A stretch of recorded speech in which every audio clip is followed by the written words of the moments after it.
I also took out this returned book from Cape Town Library by Johnny Steinberg. It was all different numbers. Gang numbers. And then I read an article about a fellow who told his story about being in a Nazi concentration camp, and Eugene Zinn. And he also had a number. Eh? So I finally got this poem together. But where the poem actually started was with crayfish tails.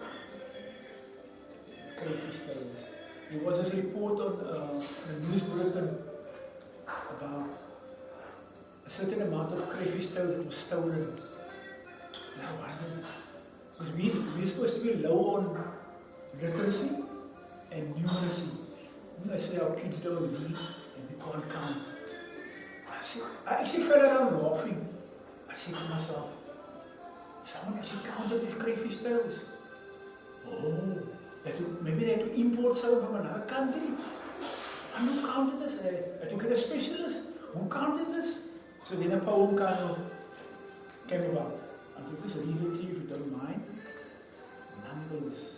If I can find it, of course.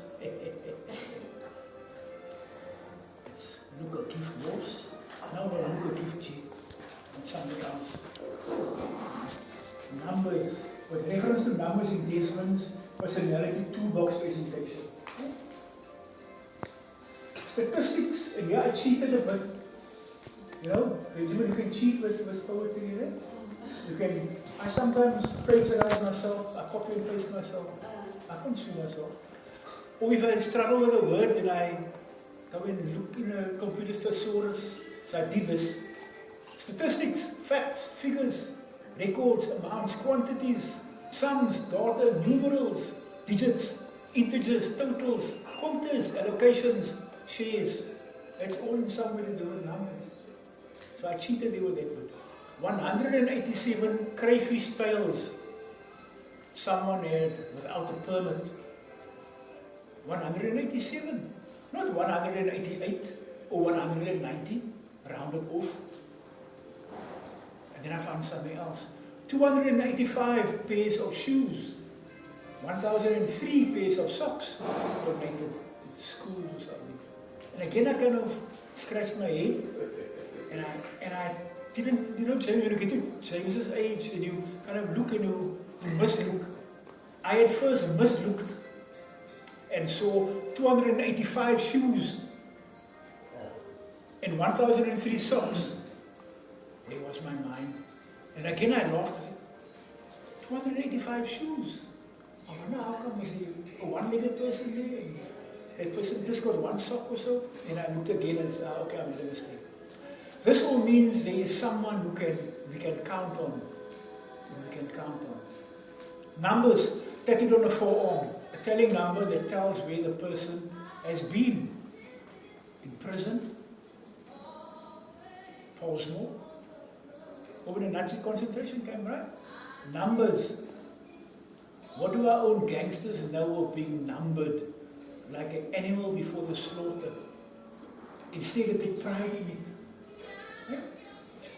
26. What? 26, 27, 28? Numbers. So my references are in one book, The Housekeeper and the Professor. And then this chap called Eugene Zinn.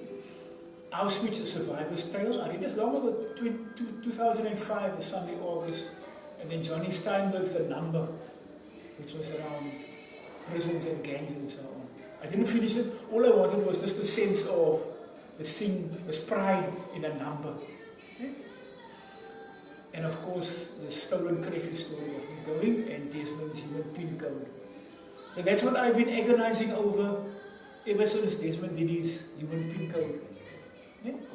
Was it really that agonizing? No, it wasn't, but I just had to hunt around for the books. Okay. Because this one book I only got here, now. They tracked it for me in a week. The numbers book I got last week. They didn't have it in Lansdowne Library. So that was a bit of a pain. I could have just written about the crayfish and the socks and the shoes, but I said to myself, numbers, white gangs, I must get that in. And then I had this the housekeeper and the professor's book in mind as well that I didn't want to leave out. And I actually want to read just the first paragraph or so, just to give you a sense of this professor person. We called him the professor, and he called my son Root, R-O-O-T. Right? Root. He called him Root. Because he said the flat top of his head reminded him of the square root sign. And he got it at the bottom there. So he saw numbers everywhere this one. I thought it had something to do with the roots of a tree or something. There's a fine brain in there, the professor said.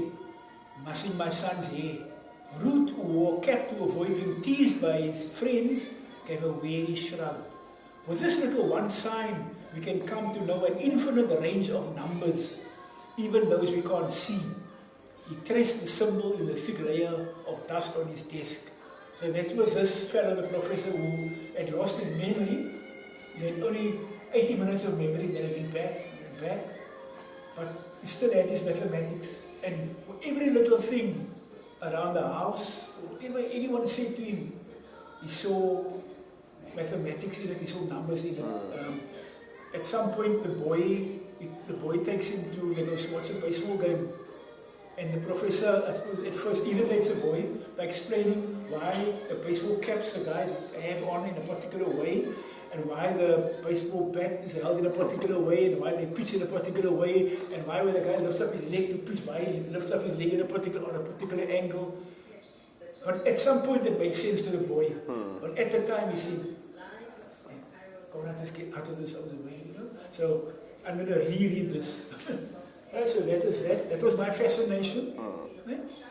And I put this out, the People's Post.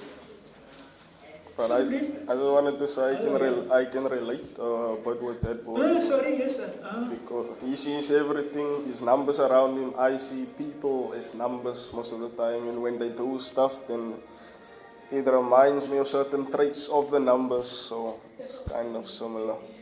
All right. He's a brilliant maths professor who lives with only 80 minutes of short-term memory.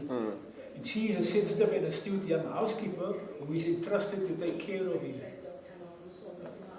Is he in South Africa? Japanese. Oh, it's okay. Japanese American, I think. Okay. That makes sense. America. Is radio irritating you? Anyone? You want to turn the radio off?